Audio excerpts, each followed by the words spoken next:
Jadi, impianku menguasai Hollywood dan jadi aktris terkenal akhirnya dimulai. Hari ini adalah casting pertamaku. Ya ampun, kuharap ini berjalan lancar. Sekarang aku hanya harus ganti pakaian. Kudengar kalau Jenny Sinclair juga ada di sini. Dia pasti akan dapatkan peran utama karena ayah miliardernya itu terlalu berpengaruh untuknya untuk tak demikian. Maksudmu Jenny si cantik tak berbakat itu? Dia tak ada istimewanya. Ayahnya kaya. Dan rumornya ibunya aktris terkenal, tapi setelah melahirkannya, dia menelantarkannya demi sebuah peran film. Ini sangat tak adil. Bagaimana mungkin kita bersaing dengan cewek kaya dengan cerita pilu ayahnya? Ya, aku Jenny Sinclair, putri dari miliarder Rod Sinclair dan putri dari aktris terkenal yang dirumorkan. Orang-orang mengira tumbuh besar dengan kekayaan berarti hidupku sangatlah mudah. Salah. Ayah menolak membicarakan denganku soal ibu. Dengan demikian, aku bahkan tak tahu siapa ibu. Ayah juga sangat menentang impianku berakting. Kalian tahu, aku jelas harus dapatkan peran ini karena bakat. Dengan begitu mereka semua akan menganggapku serius. Sudah hampir giliranku. Aku sangat gugup. Film itu berjudul The Servant. Jadi peran utamanya adalah sebagai pembantu ini. Dan Bu Sharma, seorang aktris senior yang baru kembali dari Hollywood, akan memainkan peran sebagai nyonya yang kejam. Ini dia. Kusilangkan jari agar takkan lupa dialogku. Berikutnya, Jennifer Sinclair. Mengacuhkan semua gosip ramai di belakangku, dengan percaya diri aku melangkah ke panggung dan tersenyum ke Bu Sharma. Dia tampak sedikit terkejut saat melihatku. Ambilkan aku teh chamomile. Aku sedang berjalan dengan nampan saat... Ups, aku tersandung dan jatuh. Lalu cangkir itu berserakan di lantai. Kau gadis tak kompeten. Apa kau tak sadar kalau cangkir itu lebih berharga daripada dirimu? Hah? Ini bahkan tak ada di skrip. Tercengang, aku hanya berdiri di sana dengan pandangan bingung di wajahku. Nona Sinclair, bagaimana bisa kau jadi aktris kalau reaksimu seburuk itu? Akting juga tentang improvisasi. Tak hanya belajar naskah dari hati, nona muda. Jenny, kau jelas tak melakukan riset karena kau tak paham karakter ini. Aku segera menenangkan diri, dengan cepat meminta maaf ke Bu Sharma dan memohon ke sutradara agar mengizinkanku mencoba sekali lagi. Aku tak ada waktu untuk ini. Bagaimana bisa gadis muda yang terlahir kaya akan paham kehidupan pelayan? Silakan pergi, kontestan yang lain menunggu. Lantas, casting impianku jadi mimpi buruk. Rasanya seperti seluruh dunia sedang menertawakanku. Nona, tolong berdiri. Kau harus membuatnya berkesan. Jangan bersedih hati, akan ada banyak kesempatan lain. Tidak, itu merupakan kesempatan besarku dan aku mengacaukannya. Lucas Hemingway membenciku. Itu artinya seluruh industri sekarang akan menjauhiku. Oh dia, tanteku adalah pengurus rumahnya dan dia bilang mengerikan sekali bekerja untuknya. Dia sudah memecat 5 pengurus rumah dalam sebulan terakhir dan sekarang tak seorang pun berani melamar. Jangan biarkan dia menjatuhkanmu. Semua tahu betapa menjengkelkannya dia. Apa kau baru saja bilang kalau Lucas Hemingway sedang cari pelayan dan kau kenal pengurus rumah di sana? Itu benar, tapi ini adalah cara tepat untuk menunjukkan padanya aku ini tak cuma berwajah cantik. Aku mungkin terlihat seperti gadis kaya yang manja. Aku masih bisa mainkan peran pelayan lebih baik dari orang lain. Kumohon bantu aku, kalau tidak aku akan mogok makan. Aku... Sebelum dia sempat menjawab, kurai segelas susu dan menenggaknya dalam sekali nafas. Oke, kalau begitu sekarang kita sepakat? Hei, ini aku, Jenny. Kini aku terlihat seperti pelayan, kan? Ingat yang kukatakan padamu, dan jangan pernah injakan kaki ke dalam ruang kerja tuan tanpa diminta. Sekarang pergilah ke gudang dan ambilkan aku kotak dekorasi Natal. Kotak itu berat sekali. Tiba-tiba aku menabrak sesuatu, dan saat aku jatuh, semua dekorasi Natal itu berserakan di lantai. Hah? Apa yang ada di bawahku? Oh tidak, aku berbaring di atas seseorang. Oh ya Tuhan, itu Lucas. Dengan cepat aku turun darinya dan meminta maaf, tapi dia hanya mengomeliku kemudian berjalan pergi. Aku merasa kebingungan saat kupunguti dekorasi itu saat gadis ini mendekatiku. Kau pelayan baru, hah? Jangan pikir kalau cantik itu artinya kau bisa merayu ayahku untuk jadi aktris terkenal atau semacamnya. Ini saran, jangan pernah mimpi soal itu. Mulai sekarang, pelayan ini melayaniku, dan hanya aku. Sungguh mengecewakan, Ini baru hari pertamaku dan aku sudah menimbulkan salah paham dengan Lily, putri sutradara itu.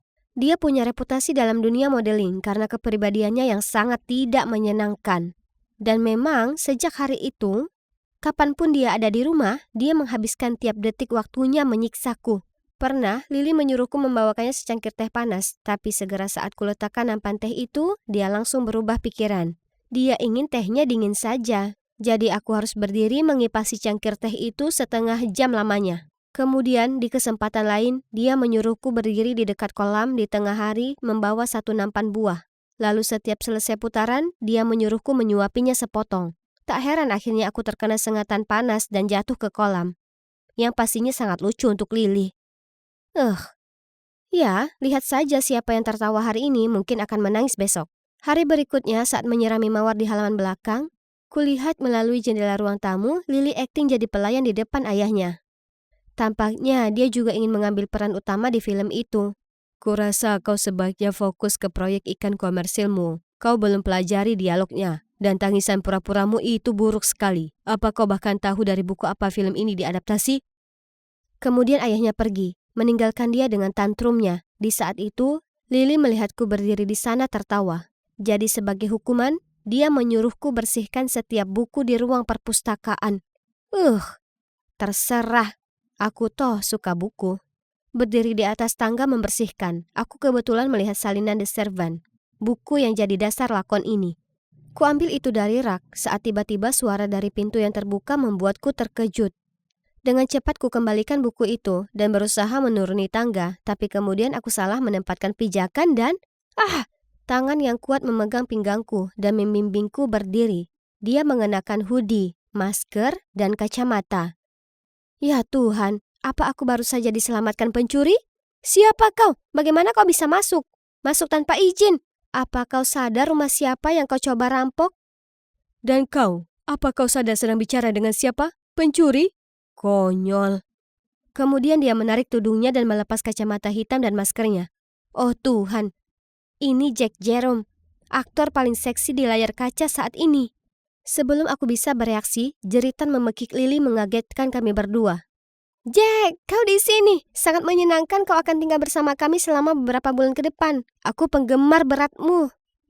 Yang membuat Lily kecewa, Jack mengacuhkannya, lalu dengan dingin keluar ruangan. Jadi, ternyata Jack sudah terpilih menjadi pemeran utama pria di The Servant. Dan untuk menghindari menambah skandalnya di masa lalu yang akan mempengaruhi film, Lucas bersikeras dia tinggal di sini selama syuting. Bagaimanapun meskipun aku tak suka dengan Jack sama sekali, tapi paling tidak ada dia di sekitar artinya Lily terlalu sibuk menempel padanya untuk menggangguku. Akhir-akhir ini aku sering memanfaatkan waktu bersih-bersih malam hari untuk pelajari buku aslinya. Audisi terakhir akan datang dan aku harus memahami karakterku lebih baik daripada yang lain. Aku sedang bersihkan dapur sambil membaca saat tiba-tiba ku dengar langkah kaki. Siapa kira-kira itu pada jam ini? Jadi, kau suka buku ini? Tapi itu cukup membingungkan ya kan? Apa kau anggap pelayan biasa sepertiku tak cukup pintar untuk memahaminya? Aku tak tahu bagaimana kau bisa berperan sebagai Alfred yang hangat, baik hati, dan tulus. Kau jelas kebalikannya. Itu yang disebut acting, sayang. Jadi apa menurutmu, aktor harus persis seperti karakter mereka di kehidupan nyata? Maka apa kau tak sebaiknya lebih berhati-hati karena aku baru berperan jadi pembunuh gila di film terakhirku? Dia ini sangat tak menyenangkan, berdebat dengan orang searogan dia tak ada manfaatnya. Aku baru maju beberapa langkah saat aku terpeleset, tapi Jack mengulurkan tangan dan meraih kemejaku. Yang mencegahku tak terjatuh ke tanah, tapi itu menyebabkan kemejaku sobek. Wajahku memerah karena malu dan berusaha memperbaikinya. Ini, ambil ini, katanya saat dengan cepat dia lepaskan jaketnya dan melingkarkannya di bahuku. Di saat itu, entah dari mana, Lily muncul. Saat melihatnya, Jack segera meninggalkan dapur. Lily menyerbu ke arahku dan menarik jaketnya lepas dariku. Sekarang apa? Sudah mengubah targetmu? Tapi biar ku ingatkan kau. Kau ini cuma seorang pelayan bodoh. Jack itu milikku. Oh Lily yang malang, kau ini cuma gadis delusional. Aku tak tertarik pada Jack. Tapi tak butuh lebih dari sekilas pandang untuk tahu bahwa Jack sama sekali tak tertarik padanya. Karena insiden kemarin, Lily membuatku bangun di jam 4 pagi untuk memanggang kira-kira segala jenis kue yang ada di bumi ini. Aku baru selesai menghias badge terakhir ketika dia bergegas masuk ke dapur, merebut celemek dan sarung tangan dariku lalu mengenakannya. Aku tak punya waktu untuk memahami apa yang terjadi. Saat Jack masuk dan dengan cepat dia mengulurkan piring itu padanya. Coba segigit, aku bangun pagi sekali untuk membuatkanmu. Dasar palsu. Jack hendak memasukkan sepotong kue ke mulutnya saat kusadari kuenya terbuat dari almond. Dia alergi itu. Stop! Kue itu ada almondnya. Ini, makan yang ini. Dia mengambil kue itu lalu mengedip ke arahku sebelum berjalan pergi. Ya, kepribadiannya menyebalkan. Tapi, oh astaga, bagaimana bisa menolak garis rahang kuat dan mata dalam yang indah itu? Lumrah, Lily jadi geram. Jadi dia memaksaku membuat teh. Tak peduli seberapa lama dia mengetuk pintu Jack, dia tak mau membukanya. Jadi dengan marah dia melempar nampan teh itu ke lantai dan berteriak padaku untuk datang dan membersihkannya. Oh ya ampun, ini sungguh berantakan. Karpetnya ternodai teh dan ada banyak pecahan porselen di mana-mana. Aku mulai memunguti serpihan itu saat, aduh, tanganku tersayat. Jack langsung membuka pintu. Kemudian saat melihat tanganku berdarah, dengan cepat dia menuntunku ke kamarnya dan membantuku membalut luka itu. Aku tak tahu kalau ini adalah sisi hangat dirinya. Sungguh mengagetkan. Akhir pekan ini, sang sutradara mengadakan perkumpulan kecil untuk para kru dan pemain film. Jadi waktuku tersita dengan persiapan ini.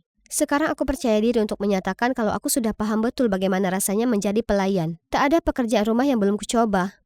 Aku juga tak sengaja bohong ke pengurus rumah kalau aku dulunya bartender.